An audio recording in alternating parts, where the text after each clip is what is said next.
Axşamınız xeyir, hörmətli televiziya tamaşaçıları, mənim əziz bacılarım və qardaşlarım. Son günlər ölkədə baş verən hadisələr hamımızın gözü qarşısında baş verir. Bütün bunları diqqətlə izləyirik, müşahidə edirik. Yəni, mən bunların səfəratına varmaq istəmirəm, hər şey göz qabağındadır. Ancaq təbii ki, baş verən hadisələri təhlil etməliyik, onların nəşlərini deməliyik və yenə də kimin doğru, kimin yalan söylədiyini yada salmalıyıq. Çünki bu hadisələr davam edəcək. Hələ bu nazirlər, komitə sədrləri, bu hakimiyyətin nümayəndələri dəymiş armudlar kimi tökülə davam edəcək. Bu proses görəcəksiniz, Ramiz Mehdiyə qədər gedəcək. Hələ bilmək olmaz ki, bu oyunların arxasında duran adamların senarisində başqa nə oyunlar var, başqa kimlər gedəcək. Bunun hamısını bir yerdə görəcəyik.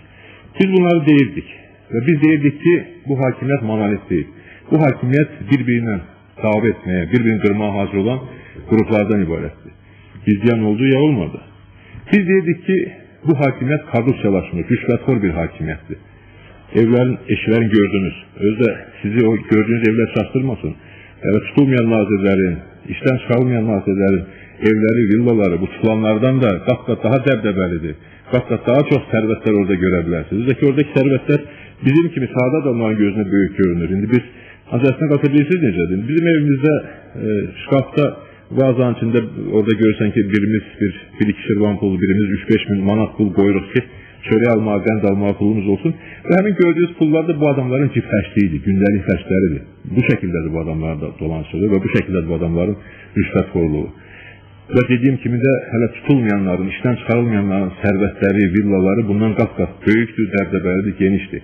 Bunu da hələ inşallah görəcəksiniz, şahid olacaqsınız, iştirakçı olacaqsınız. Biz deyirdik ki, Əliyevlər rejiminə sədaqət göstərməyin mənası yoxdur. Xalqa sadiq olmaq lazımdır, qanuna sadiq olmaq lazımdır. Gördünüzmü?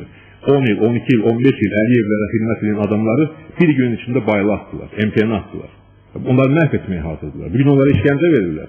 Bugün onlara işgəncə verərək onlardan yalan ifadələr almağa çalışırlar. Dövlət çevrişi nəvrindən.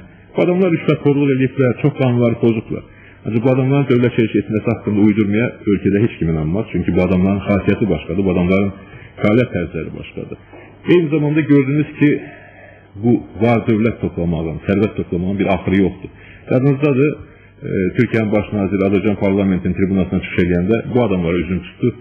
Dedi, bu qədər sərvət toplamağın, bu qədər mülk toplamağın mənası yoxdur. Heç nə özünüzdən apara bilməyəcəksiniz. İndi artıq o bir dünyaya yox, sadəcə vəzifəsizliyə o mal mülkü apara bilmirlər. Hamısı bir qrup hakimiyyətdə olan adam tərəfindən mənimsənilir, bir qrup o birisinin əlindən almaqla məşğuldur. Yəni, bütün bunlar hamısı göz qabağındadır, bu hakimiyyətin mahiyyəti ifşa olundu, bu hakimiyyətin rüşvətxorluğu, monolit olmamağı, hamısı mən bilən ifşa olundu, hakimiyyət öz-özünü ifşa edir, o proses davam edəcək, bu ciddi bir hakimiyyət böhranıdır, o böhran geçsin dərinləşəcək, bunun da nəticəsində əvvəl-axır xalq öz sözünü deyəcək və xalq öz hakimiyyətini, öz parlamentini seçəcək. Biz isə azadlıq bloku olaraq monolit bir şəkildə, birgə şəkildə fəaliyyətimizi davam etdirdik. Mən keçən də sizə demişdim, mən son günlərdə Ukraynaya səfər etməli oldum. Həm oradakı dostlarımızla, həmkarlarımızla görüşdük, söhbətləşdik, bir sıra müqavilələr imzaladıq, sənədlər imzaladıq. Həm də gücümüz çatan qədər oradakı dostlarımız, həmkarlarımız vasitəsilə Rəsul Quliyevin azadlığa çıxması məsələsini sürətləndirdik. Orada Ukraynanın hakimiyyət partiyası ilə əməkdaşlıq haqqında sazişi imzaladıq, Yushchenko'nun partiyası ilə.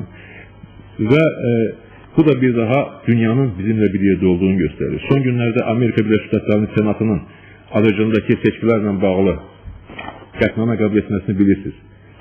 Mən sizin hamınıza müraciət edirəm. Ürəkli olun. Qanun çərçivəsində geniş bir şəkildə mübarizə aparacağıq və qalib gələcəyik. Tanrı